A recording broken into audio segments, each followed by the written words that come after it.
158 জন যুবক এদেশের মাটিতে ঐক্যবদ্ধ একটি সংগঠন গড়ে তুলে জালিমের বিরুদ্ধে সংগ্রাম গড়ে তুলেছিল। বুকের তাজা রক্ত রং করে শহীদ ঢেলে দিয়েছিল, মুগ্ধ পানি আনতে গিয়ে জীবন দিয়েছিল। তাদের রক্তের বিনিময়ে এদেশের মাটি থেকে 17 বছরের স্বৈর শাসককে বিদায় করতে বাধ্য করেছি। কথা বলেন ঠিক কিনা?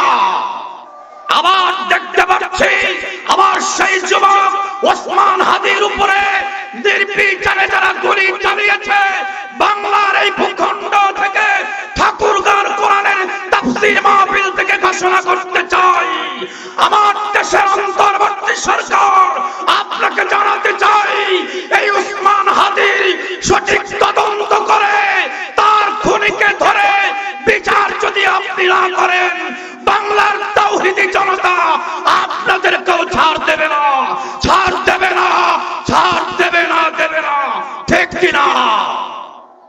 সুতরাং বলতে চাই, এদেশের যুবকদের রক্তের এক ফোঁটা মূল্য বৃথা যেতে দেওয়া হবে না। ভারতের আগ্রাসন, ভারতের চক্রান্তে বাংলাদেশের যুবককে হত্যার ষড়যন্ত্র বাংলার মাটির মুসলমান মেনে নেবে না, নেবে না, নেবে না। ঠিক না বেঠি? আমার দেশের আর কোন মায়ের কোল খালি করতে দেব না, আর কোন বাবার চোখের পানি ঝরতে দেব না, আর কোন ভাইয়ের রক্তকে ছিন্ন করতে দেব না। ৫৩,০০০ মাইলের এদেশে তাওহীদি জনতা জাগিয়েছেন, আর কোন স্বৈর শাসকের এদেশের মাটিতে স্থান হবে না। ঠিক না বেঠি? আমার সোনার যুবকেরা, ঠাকুরগাঁর মুসলিম জনতা, ঠাকুরগাঁর মা এবং বোনেরা, আপনাদেরকে বলতে চাচ্ছি, আজ থেকে ১৪৫০ বছর আগে কারাগারে বন্দী হয়েছিলেন আমার রাসূল, শেষে আর্তনাদ করে কেঁদেছেন, আল্লাহ আমাদের স্বামীদেরকে যারা হত্যা করেছে, শহীদ করেছে, তাদের বিচার করুন। নারীরা কেঁদেছিলেন, শিশুরা কেঁদেছিলেন, আর্তনাদগুলো আল্লাহ রাব্বুল আলামিন কোরআনুল কারীমে সুস্পষ্টভাবে তুলে দিয়েছেন। ঠিক না বেঠি? যেহেতু আজকের মাহফিলে নারীদের সংখ্যা বেশি, ঠিক কিনা? দ্বিতীয় হচ্ছে, আমরা পুরুষদের ব্যাপারে কিছু আলোচনা করব। নারী এবং পুরুষ মিলেই আমাদের একটি সুন্দর সংসার গড়ে উঠলে সেই সংসারটি হবে পৃথিবীর সবচাইতে শ্রেষ্ঠ বিশ্ববিদ্যালয়। মানুষের জীবনের সবচাইতে প্রথম ভাষা শিক্ষার জায়গা হলো বাড়ি, মায়ের কোল। সেখান থেকেই মানুষের ভাষা শিক্ষা শুরু হয়। মৃত্যু পর্যন্ত মানুষ তার সব শিক্ষা অর্জন করতে থাকে। এজন্য একজন সতী সাধবী, ধার্মিক, খোদাভীরু, রসুল প্রেমিক, আল্লাহ ওয়ালি একজন মায়ের দরকার আছে না নাই? জোরে বলেন, আরো জোরে বলেন। মায়ের মর্যাদা, মায়ের সম্মান মন্ত্রিত্বে নয়, মায়ের সম্মান নেতৃত্ব নয়, মায়ের সম্মান হচ্ছে মাতৃত্বে। ঠিক কিনা? মাতৃত্বের জায়গায় হচ্ছে মায়েদের সম্মান। কিন্তু মায়েরা এখন মাতৃত্ব ছেড়ে দিয়ে মন্ত্রিত্ব আর নেতৃত্বের পিছনে ছুটছে। ঠিক না বেঠি? যেখানে গেলে তাদের নিরাপত্তা থাকবে না, সেই জায়গায় তাদের ভিড় জমছে। সম্মানিত মায়েরা, অপেক্ষা করুন, আমি আপনাদের সম্পর্কে গুরুত্বপূর্ণ কিছু তথ্য উপাত্ত দিয়ে আজকের এই মঞ্চে আলোচনা করবার চেষ্টা করব। পাশাপাশি আমরা যারা পুরুষ, আমাদেরকে পুরুষের মতো পুরুষ হতে হবে। কাপুরুষের মতো পুরুষ, যাদের দেখতেই শুধু পুরুষ কিন্তু সকল কার্যক্রম কাপুরুষ, তাদের দ্বারায় ব্যক্তি, পরিবার, সমাজ, রাষ্ট্র সুষ্ঠু পরিচালিত হতে পারে না। কথা বলুন, আরো জোরে কথা বলুন। বাংলাদেশের শতকরা ৮০ থেকে ৮৫% ছেলেরা মাদকাসক্তে নিমজ্জিত হয়েছে। ঠিক না বেঠিক? কেউ গুল, কেউ বিড়ি, কেউ সিগারেট, কেউ বা গাঁজা, কেউ বা বিভিন্ন নেশাজাত দ্রব্যের সাথে তাদের জীবনকে সংশ্লিষ্ট করে দিয়েছে। আজ গোটা বাংলাদেশের যুবকেরা জীবন ক্রাস্টের দিকে ধাবিত হতে যাচ্ছে।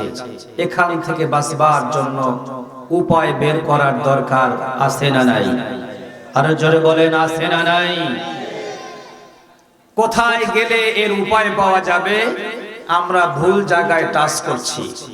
তৈরি করেছি মাদকাসক্তি নির্মূল কমিটি, হাসপাতাল, চিকিৎসা কেন্দ্র। মাদকাসক্ত হওয়ার পর 2 মাস 3 মাসের জন্য সেই সকল জায়গায় তাদেরকে নিয়ে ভর্তি করায় দেই। ওখানেও তাদেরকে মাদক সেবন করানো হয়। আস্তে আস্তে চিকিৎসা করে বের করার পর আবার পরবর্তী সময়ে যা ছিল তাই। কথা বলুন, এর সঠিক নির্মূল করার উপায় আমাদেরকে অনুসন্ধান করে বের করতে হবে। বাংলাদেশের প্রায় 1.5 শতাধিক নারীরা স্কুল, কলেজ, ইউনিভার্সিটি, বিশ্ববিদ্যালয় তথা আরো অনেক সেক্টর রয়েছেন, অধিকাংশ নারীরাই আজ তাদের সতীত্ব হারিয়ে ফেলেছে। কথা বলুন, ঠিক কিনা? আমরা শুধু বলছি টিজিং থেকে নারীদেরকে হেফাজত করতে হবে। কিয়ামত পর্যন্ত সরকার প্রধানরা চেষ্টা করলেও নারী টিজিং বন্ধ করা সম্ভব হবে না যতদিন পর্যন্ত কোরআন সুন্নাহর আইন প্রতিষ্ঠা না হয়। ঠিক না বেঠে? আপনার গলা ছিলিয়ে রেখে মাসির হাতে পায়ে ধরে কাঁদবেন, মাসি আমার গলাতে পড়িস না, মাসি আপনার হাতে পায়ে ধরার অনুরোধ কখনো শুনবে না। ঠিক কিনা? আপনার ঘরের মেয়েকে অর্ধ উলঙ্গ করে, আপনার শিক্ষাঙ্গনের ছাত্রীদেরকে অর্ধ উলঙ্গ করে, আপনার সন্তানকে এলোমেলো পোশাক পরে বাইরে বের করে দেবেন আর বলবেন আমার সোনার বাংলাদেশের যুবকেরা তাদের চরিত্র খারাপ, আমাদের মেয়েদেরকে টিজিং করে।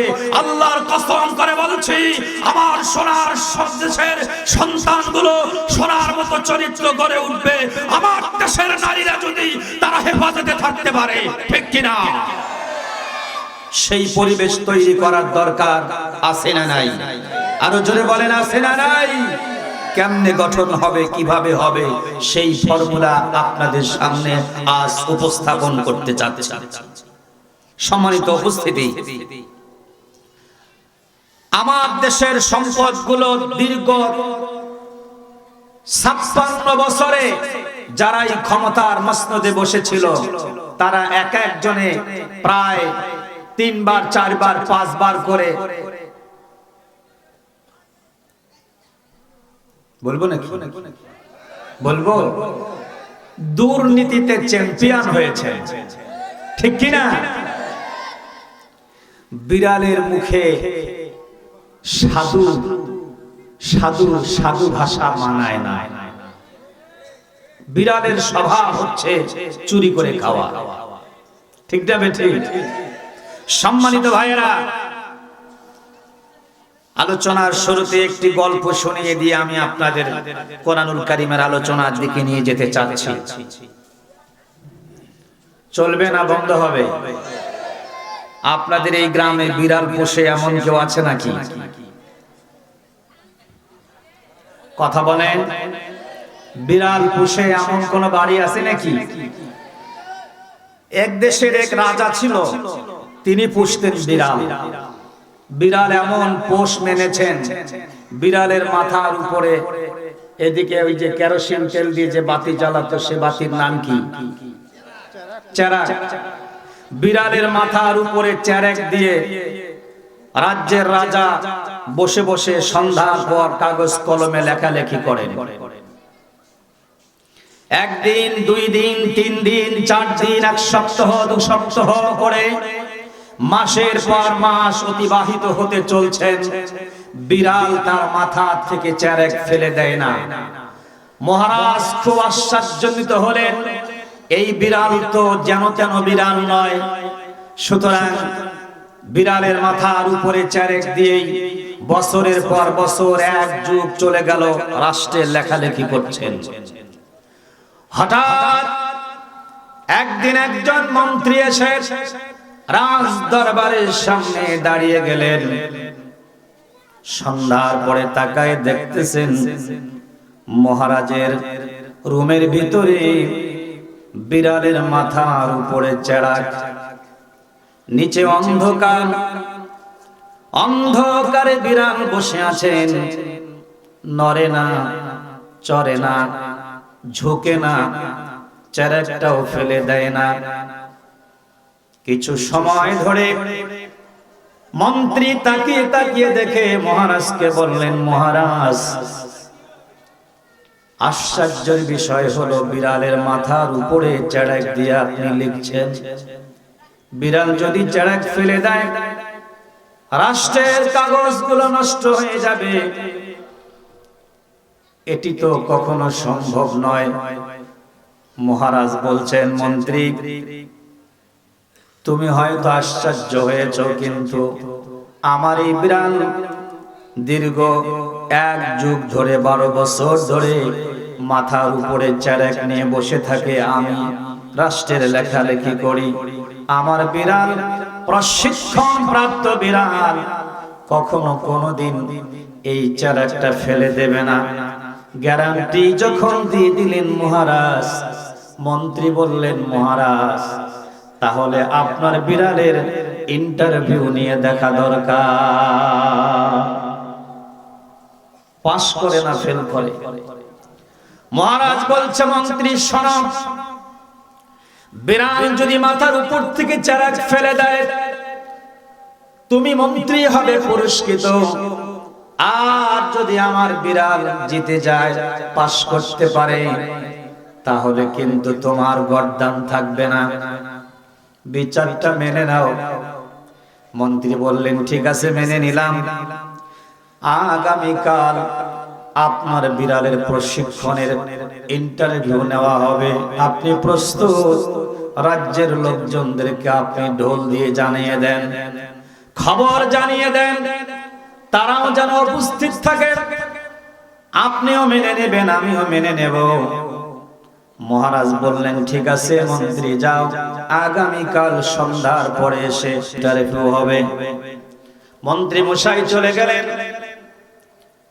গ্রামের এই বাড়ি ওই বাড়ির ধানের গোনাগুলো খুঁজে খুঁজে কিছু ইঁদুরের বাচ্চা ধরে, আর বাচ্চা কি বলেন আপনারা, ধরে ইঁদুর, এই ধরে ইঁদুরের বাচ্চা একটা ব্যাগের মধ্যে ঢুকায় নিয়ে মন্ত্রী এসেছেন রাজ দরবারে সন্ধ্যার পর।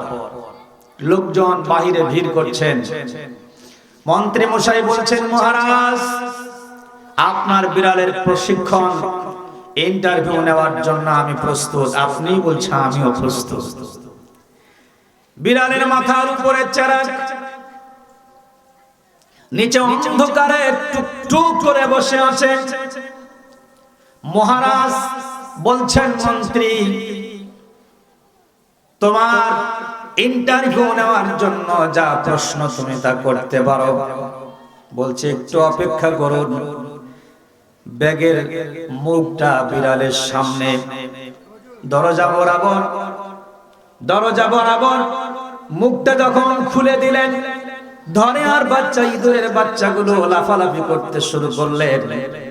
বিড়াল চিন্তা করলেন, আগে ধরে আটা সরে আটা ইঁদুরের বাচ্চাটাকে ধরি, স্যারেক কোথায়, কেরোসিন তেল কোথায়, দেখার কোনো খবর নাই। একটা ধাপ্পা দিয়ে সব ফেলে দিয়া কেরোসিন তেলে কাগজপত্রগুলো নাস্তানাবুদ করে দিলেন, আর ইঁদুরের বাচ্চা ধরতে গেলেন। মন্ত্রী বলছেন, মহারাজ, ইঁদুরের বিড়ালের বৈশিষ্ট্য হলো ইঁদুর ধরে খাওয়া, আর সেই বিড়ালের সামনে যখন ইঁদুরের বাচ্চা পড়ে, রাজ দরবারের এই মহাদায়িত্ব মাথার উপরে, এটা তার হুঁশ থাকে না, ধাক্কা দিয়ে ফেলে দিয়ে তার জাতি খাদ্য ইঁদুর ধরার জন্য পাগল হয়ে যায়। যারা রাষ্ট্রের অর্থ চুরি করে অভ্যাস, যাদের ভিতরে কোরআন সুন্নাহর আইন নাই, কোরআন সুন্নাহর জ্ঞান নাই, যারা শরীয়তের আইনকে মানে না, শরীয়তকে যারা স্বীকার করে না, রাষ্ট্রের দায়িত্ব তাদেরকে দিলে আবার চুরি করে আমার দেশকে খালি করে ছাড়বে। ঠিক না বেঠে? আমার দেশের জনগণকে আর বুঝতে বাকি নাই। কথা বলুন, কথা বলুন। সম্মানিত ভাইরা, আমি একটু আপনাদেরকে নিয়ে কোরআনুল কারীমের আলোচনার দিকে যেতে চাচ্ছি। যাব যাব কথা বলবেন আমার সঙ্গে। আপনারা যদি কথা না বলেন তাহলে আমি এত দূর থেকে এসে একা একা এত চিৎকার করা আমার পক্ষে সম্ভব হবে না। কথা বলতে পারবেন তো? কারা কারা কথা বলবেন না একটু দুহাত তুলে দেখেন। মাশাআল্লাহ, সব আমার বিরুদ্ধে। বললাম যে কারা কথা বলতে পারবেন না, দেখেন ঝোঁকের মাথায় সব তুলে ফেলেছেন। এবার একটু সিদ্ধান্ত নিয়ে নেন, আমার সঙ্গে শেষ পর্যন্ত কথা বলবেন। এইরকম হিম্মত কার কার আছে? লিল্লাহি তাকবীর, লিল্লাহি তাকবীর, লিল্লাহি তাকবীর। বাস তেলাওয়াত করুন আমার সঙ্গে। সরাসরি কোরআনুল কারীমের আলোচনার ভিতরে ঢুকে যেতে চাচ্ছি। এতক্ষণ পর্যন্ত কোরআন হাদিসের বাইরে কথা বলেছি, এখন চলে যাব মহাগ্রন্থ পবিত্র কোরআনুল কারীমের আলোচনার দিকে। সিদ্ধান্ত গ্রহণ করুন, আমার সঙ্গে পড়ুন। আউযু বিল্লাহি মিনাশ শাইতানির রাজীম। বিসমিল্লাহির রাহমানির রাহিম। ওয়ামা লাকুম লা তুকাতিলুনা ফি সাবিলিল্লাহি ওয়াল المستضعفين من الرجال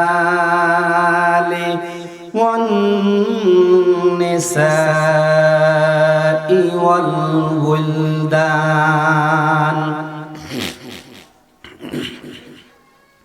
يقولون ربنا أخرجنا من هذه القرية الظالم أهلها واجعل لنا من لدنك وليا واجعل لنا من لدنك نصيرا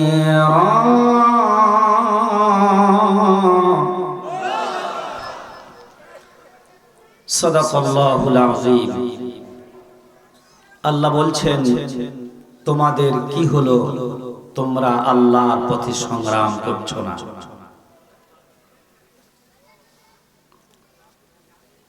অথচ দুর্বল পুরুষ, দুর্বল নারীরা, দুর্বল শিশুরা আর্তনাদ করে কাঁদছেন, ভবিষ্যতেও তারা কাঁদবেন। তারা বলছেন, রব্বানা, হে আমাদের রব, আখরিজনা, আমাদেরকে বের করে নেন, মিন হাযিহিল ক্বরিয়াতিজ যালিমি আহলুহা, এই জালেম শাসকদের ভিতর থেকে আমাদেরকে বের করে, ওয়াজআল লানা মিন লাদুনকা ওয়ালিয়া, আর আমাদেরকে আপনি একজন নেতা বানিয়ে দিন, ওয়াজআল লানা মিন লাদুনকা নাসীরা, আমাদের জন্য আপনি সাহায্য করুন। যদি বলেন সুবহানাল্লাহ। কথা কার? আরো জোরে বলেন কার?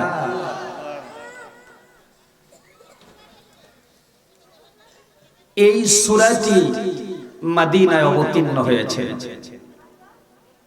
আয়াতে কারিমা নাজিল করেছেন যখন নবুয়তের প্রাথমিক যুগে আরবের মানুষদের উপরে জুলুম, নির্যাতন, নিপীড়নের স্টিম রোলার নেমে এসেছিল। ঠিক সেই সময়ে কাফেরদের বিরুদ্ধে মুসলমানদের যুদ্ধ করা ফরজ হয়েছিল। কিন্তু ফরজের ডাক, যুদ্ধের ডাক যখন এসেছেন, তখন কিছু মুসলমান তারা যুদ্ধের দিকে আগাচ্ছেন না, যেতে চাচ্ছেন না। ঠিক তদানীন্তন সময়ে আল্লাহ রাব্বুল আলামিন এই আয়াত অবতীর্ণ করেন। সুবহানাল্লাহ। তোমাদের কি হলো? তোমরা আল্লাহর পথে সংগ্রাম করছো না। আজ আমাদের কি হয়েছে যে আমরা কোরআন প্রতিষ্ঠার আন্দোলন করছি না? আজ আমাদের কি হয়েছে যে আমরা রাসূলের আদর্শ ব্যক্তি, পরিবার, সমাজ, রাষ্ট্রে কায়েম করতে চাচ্ছি না? কে আমাদেরকে বাধা দিচ্ছেন? কার বুঝ আমাদের ভিতরে ঢুকেছেন? কে আমাদেরকে এই সুপথ থেকে ফিরিয়ে জাহান্নামের পথের দিকে ডাকছেন? এটি চিহ্নিত করার দরকার আছে না নাই? আরো জোরে বলুন। কথাগুলো পরিষ্কার করে বোঝার জন্য একটি যুদ্ধের ঘটনা আপনাদের সামনে উপস্থাপন করেই আমি আমার আলোচনার দিকে যেতে চাচ্ছি। আপনারা নাম শুনেছেন বদরের যুদ্ধ, দ্বিতীয় হিজরি 17ই রমজান। মক্কা থেকে মদিনা থেকে 170 কিলোমিটার দূরে 313 জন সাহাবী নিয়ে 1000-এর বেশি কাফেরদের সঙ্গে যুদ্ধ করেছিলেন আমার আপনার রাসূল সাইয়্যিদানা মুহাম্মদুর রাসূলুল্লাহ সাল্লাল্লাহু আলাইহি ওয়াসাল্লাম। চিল্লায় বলেন সুবহানাল্লাহ। আমরা 5 আগস্টে দেখেছি দীর্ঘ 17টি বছর যারা এদেশের মানুষের উপরে জুলুম, নির্যাতন, নিপীড়নের স্টিমরোলার চালিয়ে দিয়েছিল, তাদের বিরুদ্ধে সংগ্রাম করার জন্য হাজার হাজার মানুষের প্রয়োজন হয় নাই। 158 জন যুবক এদেশের মাটিতে ঐক্যবদ্ধ একটি সংগঠন গড়ে তুলে জালিমের বিরুদ্ধে সংগ্রাম করে তুলেছিল। বুকের তাজা রক্ত রং করে সাইদ ঠেলে দিয়েছিল, মুগ্ধ পানি আনতে গিয়ে জীবন দিয়েছিল। তাদের রক্তের বিনিময়ে এদেশের মাটি থেকে 17 বছরের স্বৈর শাসককে বিদায় করতে বাধ্য করেছি। কথা বলেন ঠিক কিনা?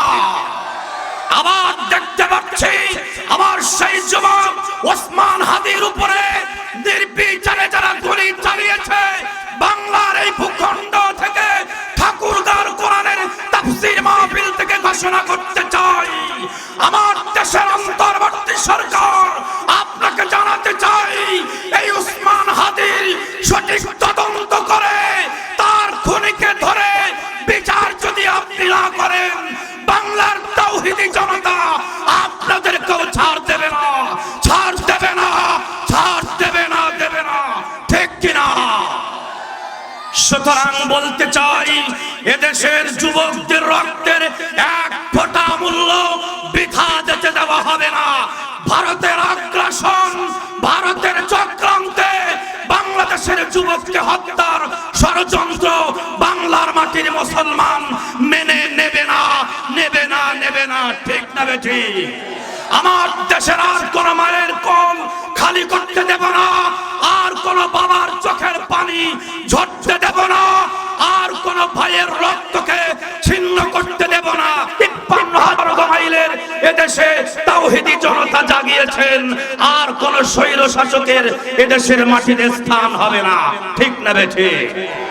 আমার সোনার যুবকেরা, ঠাকুরগাঁর মুসলিম জনতা, ঠাকুরগাঁর মা এবং বোনেরা, আপনাদেরকে বলতে চাচ্ছি, আজ থেকে 1450 বছর আগে কারাগারে বন্দী হয়েছিলেন আমার রাসূল, শেষে আর্তনাদ করে কেঁদেছেন, আল্লাহ আমাদের স্বামীদেরকে যারা হত্যা করেছে, শহীদ করেছে, তাদের বিচার করুন।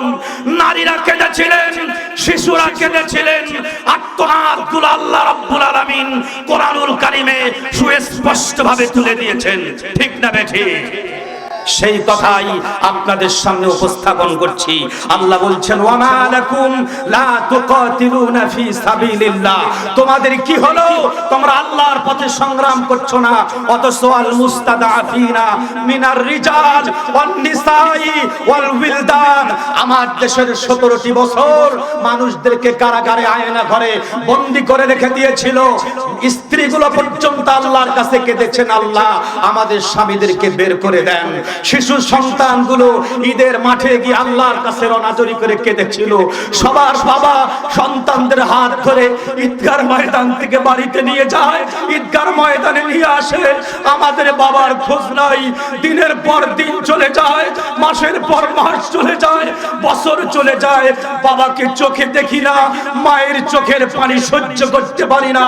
যেই মানুষগুলো সন্তানদেরকে পেটে রেখেছিল, সেই মাগুলো চিৎকার করে কেঁদেছেন। যেই বাবাদের রক্তের ঘাম ঝরিয়ে সন্তানদেরকে লালন পালন করেছিলেন, যাদেরকে কারাগারে, আয়না ঘরে বন্দী করেছিল, তাদের জন্য মা কেঁদেছেন, বাবা কেঁদেছেন, স্ত্রী কেঁদেছেন, আত্মীয় স্বজন কেঁদেছেন। শিশু সন্তানগুলো কেঁদে কেঁদে আল্লাহর কাছে বলেছিলেন, রব্বানা আখরিজনা মিন হাদিহিল ক্বরিয়াতিজ যালিমি আহলুহা, আল্লাহ এই জালিম শাসকদের ভিতর থেকে আমাদেরকে আপনি বাঁচান, আমাদেরকে সাহায্য করুন, আমাদেরকে ইনসাফ ভিত্তিক নেতা দেন এবং আপনি সাহায্য করুন। জালিম আমাদের কাছ থেকে বিদায় নিয়ে চলে গেছে, এখন ন্যায় পরায়ণ একজন সরকার, ন্যায় পরায়ণ একজন নেতা, ন্যায় পরায়ণ একজন রাষ্ট্রনায়ক আমাদের দরকার আছে না নাই? আরো জোরে বলেন, আছে না নাই? আমরা চিহ্নিত করেছি যারা ইতিপূর্বে এদেশে রক্তকে নিয়ে ছিনিবিনি খেলেছিলেন, তাদের হাতে আর এদেশের রাষ্ট্র ক্ষমতা যেতে পারে না।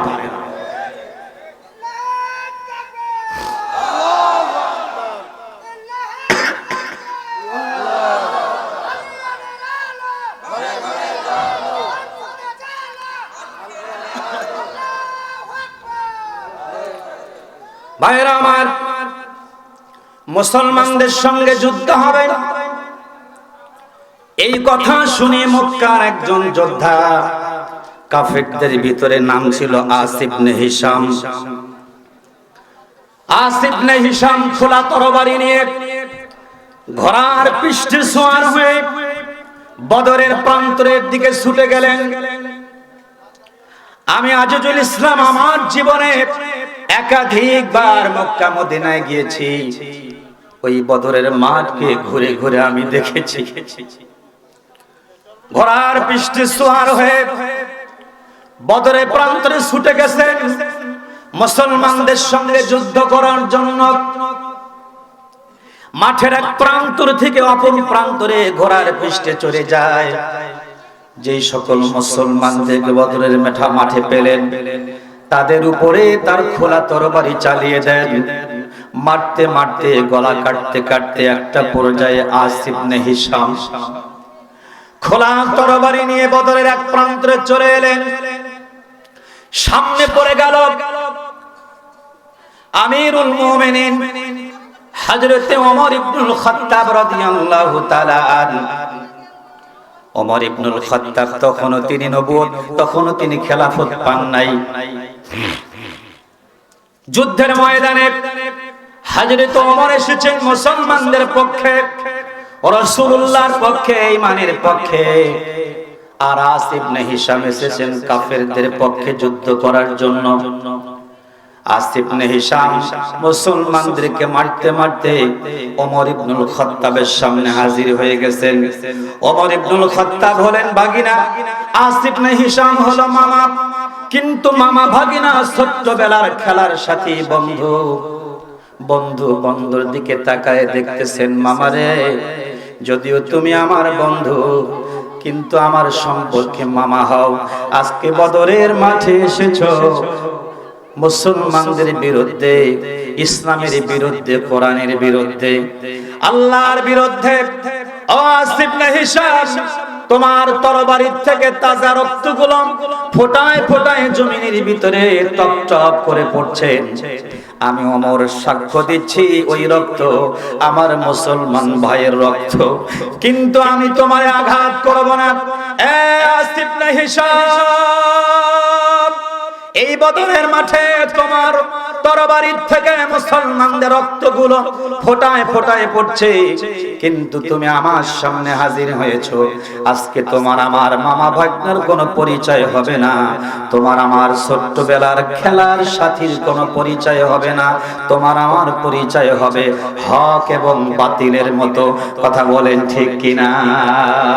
হযরত ওমর ডেকে বলতেছেন, আওয়াস ইবনে হিশাম তরবারি চালা, আমি ওমর তোর তরবারিগুলো ঠেকাবো। আওয়াস ইবনে হিশাম ঘোড়ার পৃষ্ঠে, হযরত ওমর মাটিতে। ওমরকে ডেকে বলছেন, ওমর রে তুমি তরবারি চালাও, আমি আওয়াস ইবনে হিশাম ঠেকাবো। ওমর বলছেন, না না, মুসলমান আগে আক্রমণ করে না, আক্রান্ত না হওয়া পর্যন্ত আমি বুঝতে পেরেছি তোমার তরবারি থেকে মুসলমানদের রক্ত পড়ছেন। আমি নিশ্চিত তুমি মুসলমানদেরকে মেরেছো, কিন্তু আমার সামনে আমি তোমারে মারবো না যতক্ষণ পর্যন্ত তুমি আমারে আক্রমণ না করো। আওয়াস ইবনে হিশাম তরবারি চালা, তরবারি চালা, আমি ওমর তোর তরবারি যখন ঠেকানো শেষ হয়ে যাবে, আমার যখন পালা শুরু হবে তরবারি চালানোর জন্য, তখন তুমি আমার তরবারি ঠেকাবে। যুদ্ধ শুরু হয়ে গেল, তরবারি চালানো শুরু হয়ে গেল। আওয়াস ইবনে হিশাম একটার পর একটা তরবারি চালান, আর ওমর রাদিয়াল্লাহু তাআলা আনহু তার তরবারিগুলো ঠেকানো শুরু করলেন। একটা পর্যায়ে আওয়াস ইবনে হিশামের তরবারি চালানো শেষ হয়ে গেল। হযরত ওমর ইবনুল খাত্তাব রাদিয়াল্লাহু তাআলা আনহু ডেকে বলতেছেন, এবার আওয়াস ইবনে হিশাম তুমি প্রস্তুতি গ্রহণ করো, আমি ওমরের তরবারি ঠেকাবার জন্য এক একটা করে তরবারি চালাবে, আর সেই তরবারিগুলো ঠেকানোর জন্য তোমার সকল শক্তিকে উৎসর্গ করবে। হযরত ওমর রাদিয়াল্লাহু তাআলা তরবারি চালানো শুরু করলেন। একটা পর্যায়ে হযরত ওমরের তরবারির আঘাতে জাহান্নামের গর্তে চলে গেলেন আওয়াস ইবনে হিশাম। জোরে কান আল্লাহু আকবার, আরো জোরে বলেন আল্লাহু আকবার। সুতরাং হযরত ওমর দেখেছেন মুসলমানদের রক্ত তার তরবারির থেকে ফোটায় ফোটায় পড়ছেন, তারপরও তাকে আঘাত করে নাই। ইসলাম যদি কোনোদিন ক্ষমতায় আসে, আমরা দেখেছি দীর্ঘ 17টি বছর মুসলমানদের উপরে জুলুম নির্যাতন নিপীড়নের ইস্তিমরার চালিয়েছো, কিন্তু কোরআন সুন্নাহ যখন কায়েম হবে, আবার মুসলমানদের হাতে থাকবে ক্ষমতা। মুসলমান তোমাদের আঘাত করবে না, তোমাদেরকে জালিমের জুলুমের শিকার করবে না, তোমাদের জন্য আয়নাঘর হবে না, তোমাদের জন্য জেলখানা হবে না, কিন্তু অপরাধ করলে তার ছাড় দেওয়া হবে না। ঠিক কিনা?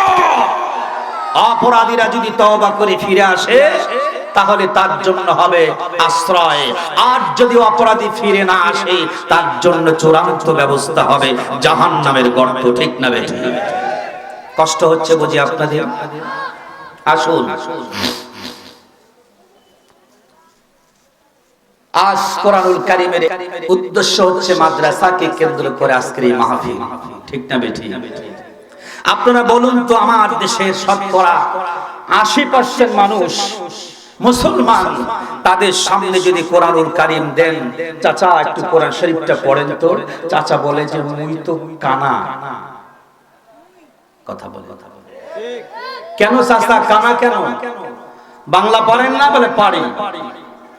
1 টাকার নোট চিনেন? বলে চিনি। 2 টাকার নোট চিনেন? চিনি। 5 টাকা চিনেন? চিনি। 10 টাকা চিনেন? চিনি। 20 টাকার নোট বলছে ওটাও চিনি। 50 টাকা সেটাও চিনি। 100, 500, 1000 বলে টাকা চিনি, মাগার কোরআনের অক্ষর চিনি না। কথা বলেন, কথা বলেন। এই দুনিয়া চিনেছেন, আখিরাত এখনো চেনেন নাই। তো আপনি দুনিয়া হাসিল করবেন, দুনিয়ার টাকার পাহাড় তৈরি করবেন, যেহেতু টাকা চিনেছেন। আর আল্লাহর কোরআনকে না চিনার কারণে আখিরাতের জিন্দেগিকে আপনি হারাবেন। কারণ আখিরাত চিনার জন্য আল্লাহর কোরআনের দরকার আছে না নাই? আর জনে বলেন আছে না নাই? এই পৃথিবীতে মানুষ হচ্ছে 3 প্রকারের পাগল। এই ছেলে, এই তোরা জানিস না কেন কথা বলছি? এতটুকু বোধগম্য থাকা দরকার।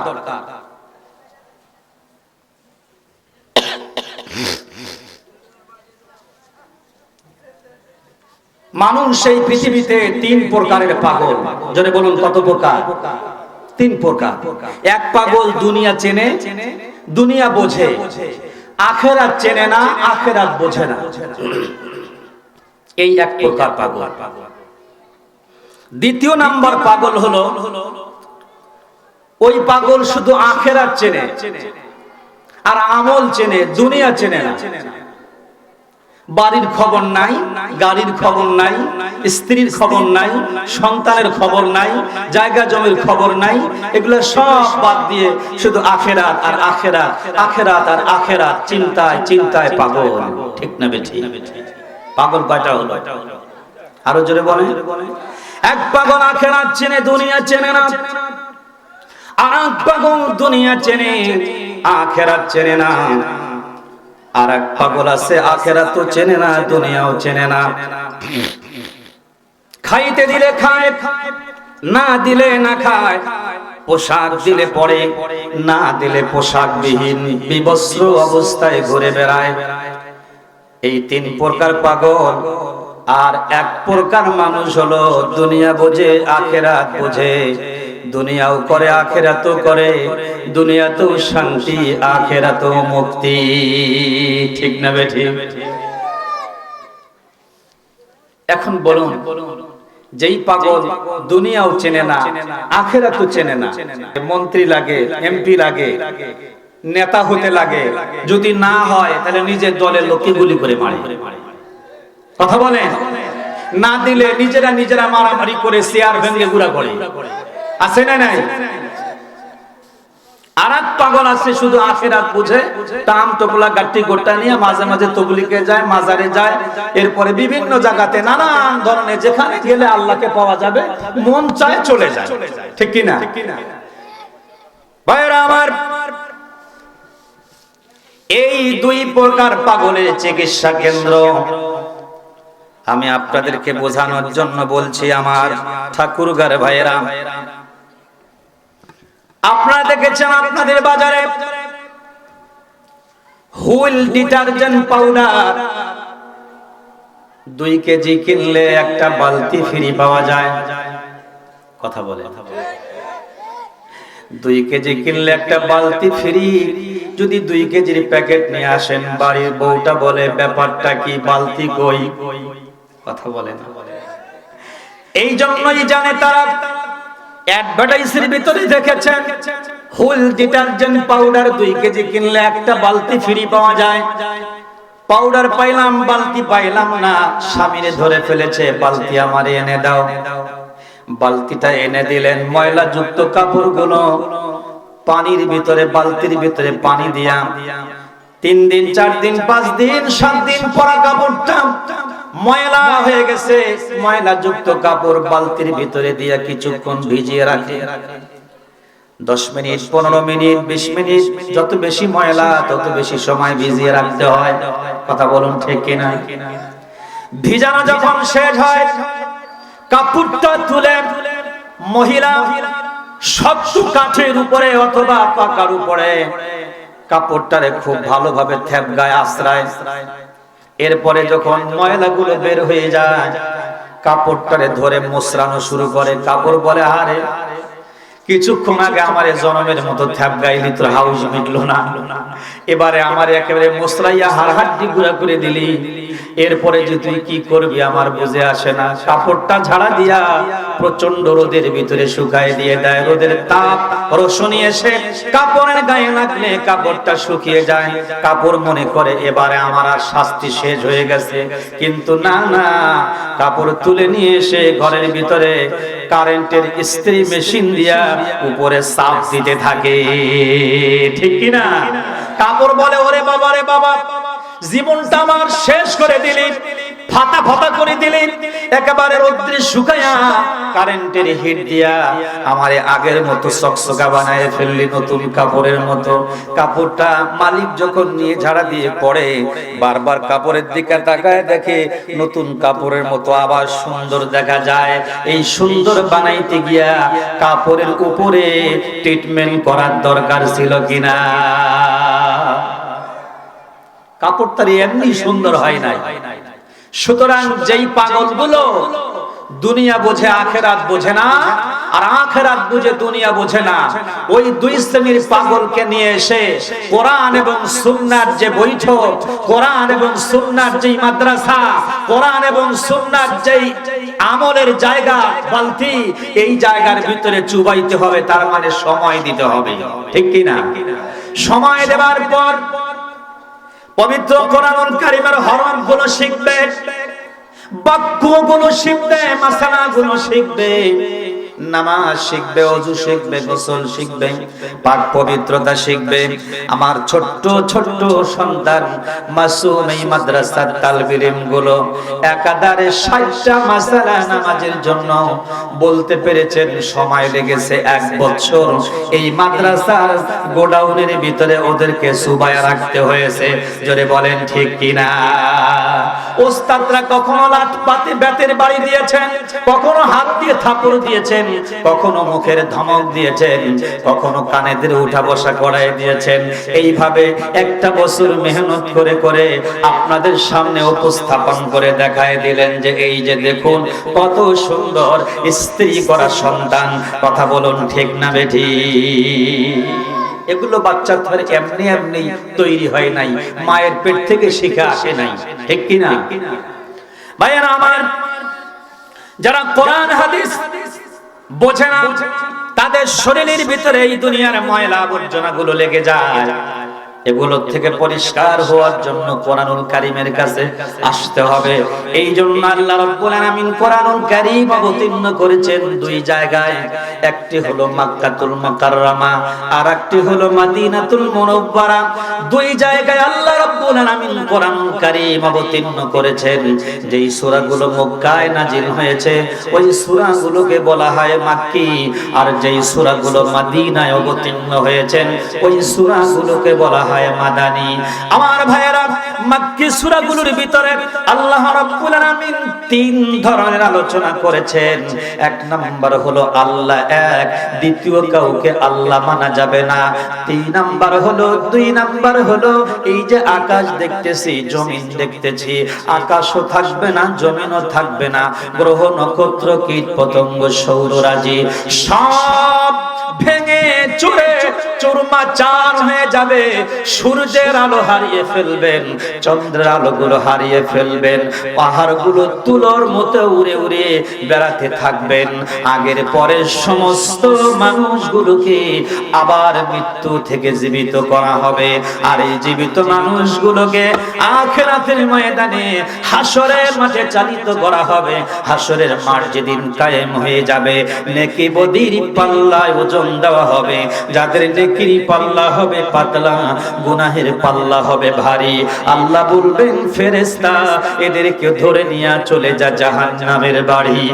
আর যাদের নেকি বদির পাল্লায় ওজন দিয়ে বদির পাল্লাটা হবে পাতলা, নেকির পাল্লাটা হবে ভারী, আল্লাহ রাব্বুল আলামিন বলবেন ফেরেশতারা এদেরকে ধরো নিয়ে যাও জান্নাতের বাড়ি। জান্নাতের বাড়ির দিকে নিয়ে যাবে, যেতে চাবে না। কিছু দূর যাওয়ার পরে দেখবে বিশাল বিশাল বড় গেট দেখা যায়। জান্নাতের লোকেরা মনে করবে এটি বুঝি জান্নাতের গেট, বসে যাবেন। জান্নাতের ফেরেশতারা বলবেন ওঠো ওঠো, এটা জান্নাতের জায়গা না, আরো একটু জান্নাতের জায়গার দিকে যেতে হবে। আর একটু ধাক্কা দেবেন, সামনের দিকে যাবে যাবে যাবে, যেতে যেতে দেখবেন আরো চমৎকার চমৎকার বিল্ডিং দেখা যায়। রাস্তাগুলো এত সুন্দর, দুই ধারে যে ফুলের গাছ লাগানো আছে, মেশক আম্বরের মতো ঘাসগুলো বেরিয়ে আসতেছেন।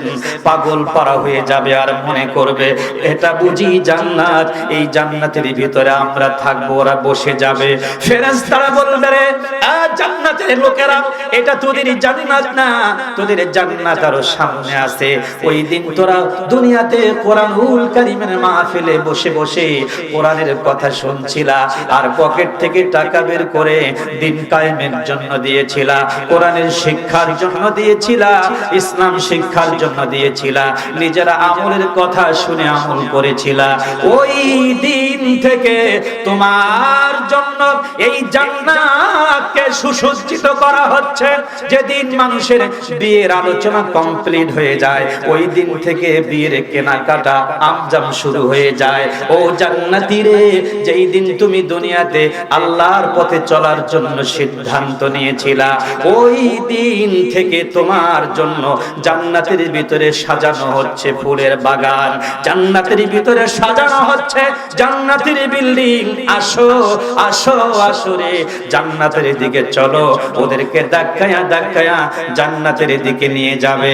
আর জান্নাতের দুই ধারে ফেরেশতারা ফুলের তোড়া নিয়ে, ফুলের ডালা নিয়ে নিয়ে দাঁড়িয়ে থাকবেন, আর ফুলগুলো তাদের মুখের উপরে মাথার উপরে ছিটাবেন। আল্লাহ রাব্বুল আলামিন বলেন, সেদিন ফেরেশতারা বলবেন সালামুন আলাইকুম তিবতুম ফাদখুলুহা খালিদিন।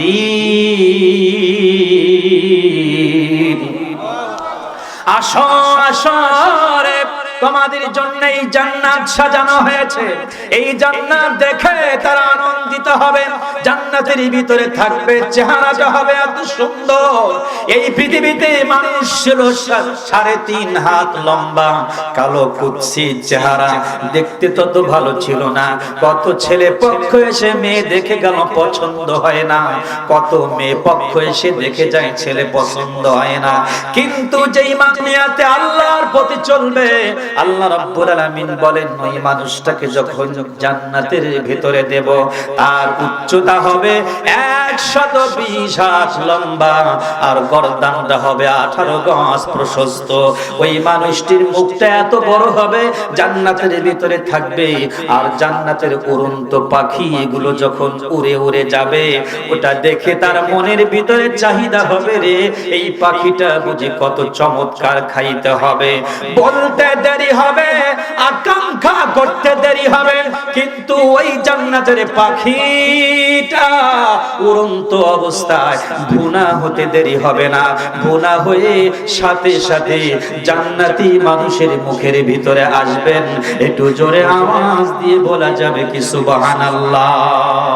বন্ধুরে আমার, জান্নাতের ওই মানুষটার মুখটা এত বড় হবে, এই পৃথিবীর মধু চেটে চেটে খেতে হয়, কিন্তু জান্নাতের মানুষেরা জান্নাতের ভিতরে একসঙ্গে 40 মণ মধু এক ঢোকে গিলে খাবেন। এত খানেওয়ালা, এত বড় মুখ দিয়ে আল্লাহ রাব্বুল আলামিন জান্নাতের মানুষের চেহারা দিবেন। আওয়াজ তুলে বলুন, ওই জান্নাত আমরা চাই কিনা? কষ্ট হচ্ছে বুঝি আপনাদের? আর একটু সামনের দিকে এগিয়ে নিয়ে যাও, শেষ করে মুনাজাত দিয়ে দেই, চলবে? আমার ঠাকুরগার ভাইয়েরা, ঠাকুরগার বোনেরা, সামান্য একটু চেহারা দেখতে একটু ফর্সা, নিজের চেহারা প্রদর্শন মানুষের সামনে যায়, ছেলেরা দেখবেন চেহারা এখন যা আছে আছে, নতুন করে চেহারা সাজায়। দেখবেন যে একদিকে চুল আছে আর একদিকে নাই। কথা বলে, পিছনে চুল নাই, সামনে আছে তো সামনে আছে, পিছনে নাই, দুই দিকে আছে, উপরে নাই, উপরে আছে, নিচে নাই। এমন যুবক আমাদের সমাজে আছে না নাই? আরো জোরে বলেন, আছে না নাই? হে পাঙ্কো মাস্তান, আমার দিকে তাকা। ঠাকুর গায়ে মনে হয় এরকম ছেলে পেলে নাই। দেখবেন একটা গামছা, খেয়াল করেন আমার দিকে, গামছাটা এইভাবে মাথায় বাঁধবে,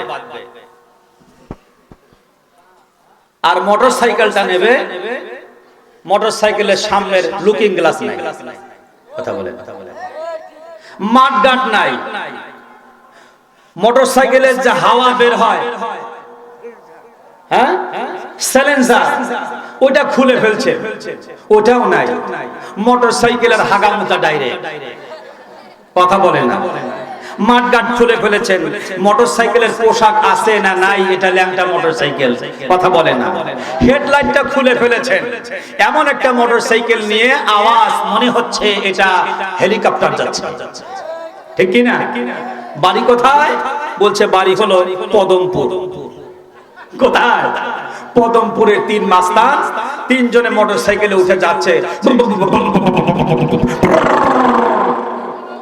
কথা বলে না, মানুষজন শুধু তাকায় থাকে, এটা কার ছেলে রে, কার ছেলে রে, চোখের পলকে চলে গেল পদমপুর পার হয়ে, রাস্তার পাশে গিয়া নিচে পড়ে গেছে, কথা বলে না। খালি কি এই পাগড়িটা এরকম, গামছাটা এরকম না, পাতি মস্তানদের দেখবেন যে সামনে হাঁটুয়ার উপরে এই যে প্যান্টটা পড়ছে এইখানে ছিঁড়ে ফেলছে, কথা বলে না। কারো কারো দেখবেন যে পিছনের যে গোস্তটা আছে থুলথুলা, ওই পাছার ওখানে ছিঁড়া, কথা বলেন, আর একটু ছিললেই ওর ডাইরেক্ট লাইন দেখা যাবে, কথা বলেন।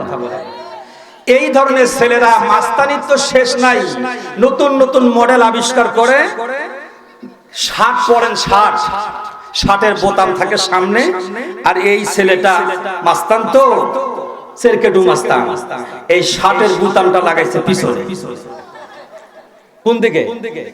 পিছনের দিকে। সবাই পরে সামনে, বলে এটা তো তাহলে স্টাইল হবে না, পিছনে লাগালে একটা স্টাইল হবে। মেয়েদের ব্লাউজের মতো পিছনের দিকে শার্টের বোতাম লাগাইয়া, গামছা কপালে বেঁধে, হেডলাইট নাই, সাইড লাইট নাই, এরপরে লুকিং গ্লাস নাই, মাঠগাট নাই, সাইলেন্সার পাইপ নাই, চলছে, কথা বলে। চলতে চলতে গিয়ে খালের মধ্যে পড়ে গেছে, লোকেরা দেখলো কিরে গেল, যাইতে যাইতে ওই স্টার্ট বন্ধ, আওয়াজ নাই, গেল কোথায়? যাই দেখে একদম খালের নিচে ব্রিজের তলে পড়ে গেছেন। যাইয়া কয়েকজন এরকম মুরব্বী মানুষ যায় টেনে উঠায়, দেখে যে সর্বনাশ, এদিকে ছাল নাই, এদিকে গাল নাই, এদিকে পাছার গোস্ত নাই। দেখতেছেন, দেখতে দেখতে দেখে যে আল্লাহ, মাথাটা ঘুরিয়া মুখটা গেছে পিছনে, আর শার্টের বুতাম আসছে, কথা বলছে, মানে মুখ যেই দিকে থাকার কথা, বুতাম তো ওই দিকে, কিন্তু সেই দিকে বুতাম নাই, মুখ আলাদা, বুতাম আলাদা। এখন মুরব্বী আব্দুল চাচা মনে করেছেন এই টাটকায় আর মাথাটা ঠিক করা দরকার, কথা বলেন। খালেক চাচা আর আব্দুল চাচা আর জব্বার চাচা 3 জনে মিলিয়ে 2 জন ধরছে, একজন মাথাটা ধরিয়া এখন টাটকায় ঠিক করে, বল্টু কাজ চাচা মোর মাথা ভাঙে নাই, কাছে পেটা ভাঙে নাই, তাই সোজা করে দেব, কথা বলেন ঠিক কিনা? আমরা বলতে চাই, যারা মাস্তানি দেখাও, উল্টা পাল্টা জীবন চালাও, আল্লাহর কোরআনের আইন প্রতিষ্ঠা হলে মাথা সোজা করে দেব, ঠিক কিনা? ইফটিজিং করো, মেয়েদেরকে সিটি দাও, রাস্তার পাশে এতিমের মতো দাঁড়ায় থাকো, সটাই এত চাপাত দাঁত ভাঙো, কষ্ট হচ্ছে বুঝি। মায়েরা আমার, মাক্কাতুল মুকাররমায় একজন কালো কুৎসিত চেহারার সাহাবী গিয়ে আমার রাসূলকে ডেকে বললেন, ইয়া রাসূলুল্লাহ, ইয়া হাবিবাল্লাহ, আমাকে দেখতে কালো কুৎসিত চেহারা, ঠোঁটটা মোটা, পাটা থেবড়া, রাসূল গো বলেন তো, আমি যদি আপনার মতো করে আমল করি, আমি কি জান্নাতে যেতে পারবো? আমার রাসূল ডেকে বলে, সাহাবী রে, তুমি যদি আমি রাসূলের মতো করে আমল করো, কথা বলো, চলাফেরা করো, আমার নির্দেশ অনুযায়ী চলো, এ সাহাবী তুমি শুধু কালো কালো কালো কালো থাকবে না, তোমার চেহারা হবে এত সুন্দর। যখন তুমি জান্নাতে যাবে তখন তোমার চেহারাটা 1000 বছর দূর থেকে বিদ্যুতের মতো চমকাইতে থাকবে। যুবক, এই চুলের কাটিংটা করে অল্প কয়েকদিন চুল পাকা শুরু হয়ে গেলে, শরীরের চামড়া ভাঁজ হয়ে গেলে তোমার এই চেহারা আর কেউ দেখতে চাবে না। যদি বলেন ঠিক কিনা? এই 20-25টা বছর তুমি একটু তোমার জীবনটাকে জান্নাতের জন্য সাজাও, অনন্ত জীবন জান্নাতে থাকবে, কোনোদিন বুড়া হবে না, কোনোদিন বুড়ি হবে না, কোনোদিন তোমার চেহারাটা ভস্কায়া যাবে না, তোমার চেহারা এত উজ্জ্বল হবে 1000 বছর দূর থেকে বিদ্যুতের মতো চমকাবে। একটু চিল্লায় কোন আল্লাহু আকবার। আরো জোরে বলেন আল্লাহু আকবার। পদমপুরের যুবকেরা তোমরা আমার শত্রু নও, পদমপুরের যুবতীরা তোমরা আমার শত্রু নও। আমরা শুধু চাই রে তোমাদের আমল দিয়া তোমরা জান্নাতে যাও। মনে কষ্ট নিও না, দুঃখ নিও না, রাগ করো না আমার সোনার ভাইয়েরা। তোমাদের হাতে ধরে বলি, পায়ে ধরে বলি, একটা বার কোরআনের দিকে ফিরে আসো। আল্লাহ রাব্বুল আলামিন তোমাদের হাতে রাষ্ট্র ক্ষমতা দেবেন, তোমাদের হাতে নেতৃত্ব দেবেন, তোমাদেরকে সমাজের নেতা বানাবেন। তোমরাই ভবিষ্যতে এই দেশটারে পরিচালনা করবে, এই জাতির পরিচালনা করবে। মাদ্রাসার ভবিষ্যতের কমিটি হবে, ভবিষ্যতের শিক্ষক শিক্ষিকা হবে। তোমরা এই সমাজটাকে পরিচালনা করবে। তোমাদের হাতে আল্লাহ রাব্বুল আলামিন সম্মানের স্থানটা তুলে দেবেন। যুবক রে, রাগ করো না, গালি দিও না, পায়ে ধরি অনুরোধ করে আসো, আল্লাহর দ্বীনের পথে ফিরে আসো। আমার যুবতী মায়েরা, আমার বোনেরা কতটুকু খেয়াল করেন, আজকে হয়তো বা চেহারাটা একটু সুন্দর, লিপস্টিক দিয়ে ঠোঁট পলিশ লাগায়া, হাই হিল জুতা পরে, পায়ের গিরার উপরে পোশাক পরে তানুম তনুম করে ঘুরে বেড়াও, ছেলেদেরকে তোমার পিছনে পিছনে টাটা দেওয়াও। এই চেহারা তোমার থাকবে না, একদিন তোমার দুনিয়া ছেড়ে চলে যেতে হবে। জোরে বলেন ঠিক কিনা? বন্ধুরে আমার, খেয়াল করুন আমার দিকে, আমি আমার পয়েন্টের দিকে চলে যাই। এই কোরআনুল কারীমের দিকে যদি ফিরে আসতে হয়, তাহলে আমাদেরকে কোরআনুল কারীম তিলাওয়াতের শিক্ষা, কোরআনুল কারীম বোঝার শিক্ষা অর্জন করতে হবে। আল্লাহ পাক কোরআনুল কারীম নাযিল করেছেন 2 জায়গায়, একটা হলো মক্কা আর একটা হলো মদিনা। মদিনার সূরাগুলোতে আল্লাহ রাব্বুল আলামিন আইন ও কানুন নাযিল করেছেন, আর মক্কি সূরাগুলোতে 3টি বিষয়ের উপরে আলোচনা করেছেন। 1 নাম্বার আল্লাহ এক, দ্বিতীয় কাউকে মানা যাবে না। 2 নাম্বার হলো আল্লাহ পাক আল্লাহ রাসূল বলেন, এই যে আকাশ এবং জমিন দেখছো, চন্দ্র সূর্য গ্রহ নক্ষত্র কীট পতঙ্গ সৌররাজি, পৃথিবীর কোনো কিছুই থাকবে না, সব ধ্বংস হয়ে যাবে। সেদিন সমস্ত মানুষগুলোকে আবার জীবিত করা হবে, হাসরের মাঠে তোলা হবে। ও বন্ধু, সেদিন তুমিও জীবিত হবে, আমিও জীবিত হব। হয়তো তোমার আমার আমলের ভিতরে পার্থক্য করে কেউ জান্নাতে যাব, কেউ জাহান্নামে যাব। আমি বলতে চাই, পদমপুরের মায়েরা, পদমপুরের মায়েরা, বোনেরা, আমরা সকলের আমল দিয়ে যেন আল্লাহর জান্নাতে যাইতে পারি। 3 নাম্বার হলো আমার রাসূল বলেছেন, আমি পয়গম্বর, আমাকে তোমরা নবী হিসাবে গ্রহণ করো। সেই মক্কার কাফেরেরা রাসূলকে পাওয়ার পরেও রাসূলকে নবী হিসাবে, পয়গম্বর হিসাবে অনেকেই গ্রহণ করে নাই। আবার কেউ রাসূলের জন্য সময়ের পর সময়, যুগের পর যুগ, রাতের পর রাত জেগে জেগে আমার রাসূলের জন্য অপেক্ষা করেছিল। রাসূলের হাতে হাত দিয়া কালিমা পড়ে মুসলমান হয়ে যাব। আমার পদমপুরের মায়েরা, একটা বার আমার এই কথার দিকে কানটা দিয়ে দেন রে বোন। আমি আজিজুল ইসলাম আপনার এই এলাকায় প্রথম এসেছি, জীবনে আর কোনোদিন আসতে পারবো কিনা জানি না, তবে আগামী দিনে আসলে এই আলোচনার প্রেক্ষাপটে কথাগুলো বলতে চাই।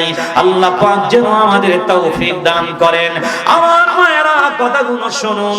মক্কাতুল মুকাররমায় তদানীন্তন সময়ে সবচাইতে একজন ধনী মানুষ ছিল, নাম ছিল খুয়াইলিদ। খুয়াইলিদের কন্যার নাম ছিল খাদিজা। দেখতে বড় সুন্দরী, জ্ঞানী গুণী অত্যন্ত দামি। যেমন চেহারা তেমন তার আমল আখলাক, কথাবার্তা, ন্যায় নীতি। খাদিজা যুবতী। খাদিজার বাবা মক্কা নগরীতে খাদিজাকে দেখে শুনে বিয়ে দিলেন, কিন্তু ওই মক্কা নগরীতে খাদিজার জীবনে নেমে আসলো এক কালো অন্ধকার। স্বামী কিছুদিন যাবার পর যখন ইন্তেকাল করলেন, মহরনার টাকাটুকু খাদিজা নগদ পেয়েছিলেন। পাহাড়ি অঞ্চলে খাদিজার বাড়ি, পাহাড়ের গাঁ ঘেঁষে ঘেঁষে কেঁদে কেঁদে বাবার বাড়িতে চলে এলেন। বাবাকে ডেকে বলছেন, বাবা, এই মক্কা নগরীতে কারো যদি স্বামী মারা যায়, ওই মহিলার কোনো দাম নাই, সম্মান নাই, মর্যাদা নাই। গ্রামের মহিলারা, গ্রামের মানুষেরা তাকে দুখুনি, অপয়া, কাল মুখা, নানা রকমের গালি দেয়, বৎসনা দেয়। বাবা, আমি খাদিজার কোনোদিন স্বামী গ্রহণ করব না। আমার স্বামীর মৃত্যুর পরে মহরনার টাকাটা পেয়েছি, এইটা দিয়ে আমি ব্যবসা বাণিজ্য করে চলবো।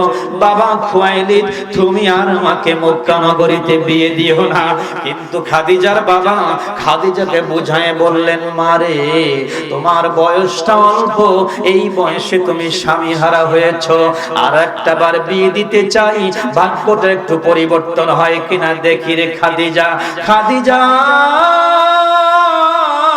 কথা বলে না, ঘরের ভিতরে দরজা লাগাই দিয়া চুপচাপ বসে আছে।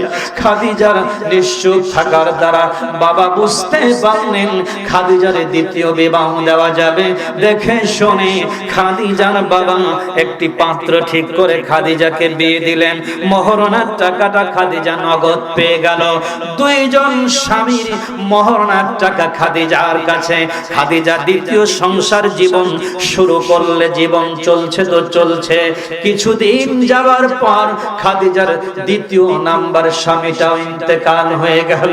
খাদিজা চোখের পানি ঝরঝর করে ফেলে আর কেঁদে কেঁদে বাবার কাছে বলে, বাবা, ভাগ্যটা আমার এত খারাপ, আমাকে দুইবার বিয়ে দেওয়ার পর স্বামী আমার কপালে জুটলো না, আমার কপাল খারাপ। বাবা, স্বামী ইন্তেকাল হয়েছে, আমি আর স্বামী গ্রহণ করব না।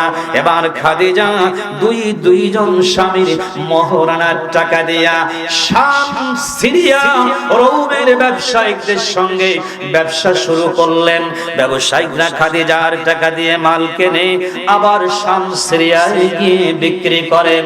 আবার শাম, সিরিয়ায় খাদিজার টাকা দিয়ে মাল সামানা কেনেন, মক্কা নগরীতে এসে বিক্রি করেন। লভ্যাংশ যা হয় খাদিজার অ্যাকাউন্টে জমা হয়।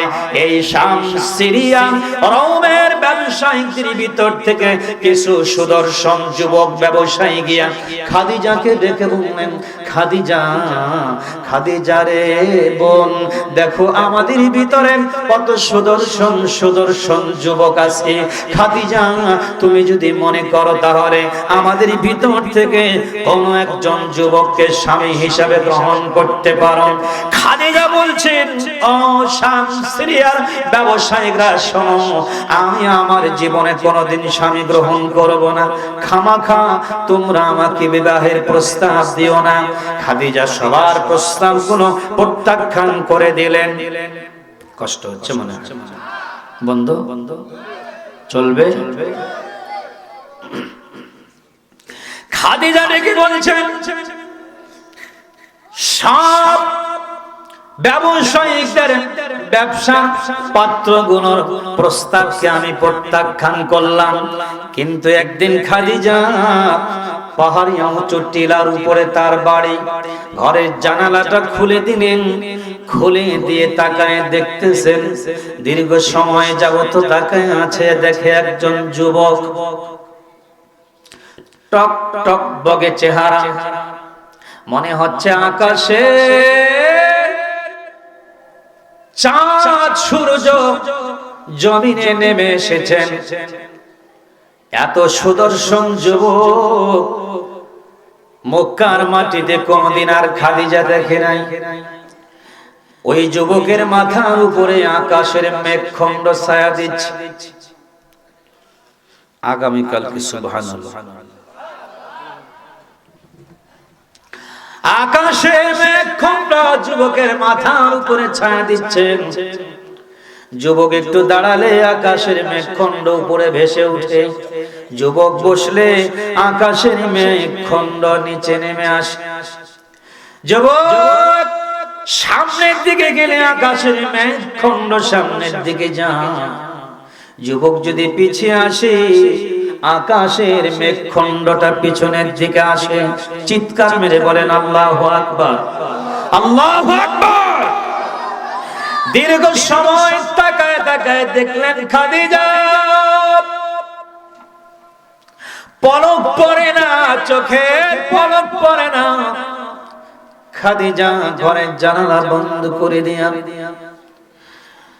এই বিষয়টুকু জানার জন্য খাদিজার একজন চাচাতো ভাই আছে, ওরাকা ইবনে নওফেল, খ্রিস্ট ধর্মের পাদ্রী, তাওরাত কিতাবের উপরে যার অগাধ পাণ্ডিত্য অর্জন করেছিলেন, ওই ভাইয়ের কাছে গিয়া বলল, ভাই আপনার কাছে একটা কথা আমি জানতে চাই।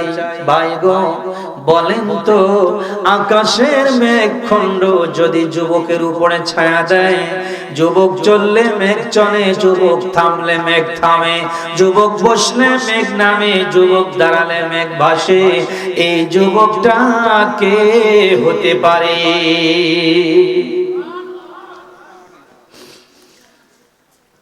ওরাকা ইবনে নওফেল বৃদ্ধ মানুষ, চোখের পাতাগুলো পড়ে গেছে, ভুরুগুলো সাদা ধপধপে হয়ে গেছে, শরীরের চামড়াগুলো ভাঁজ হয়ে গেছে, চোখে দেখে না।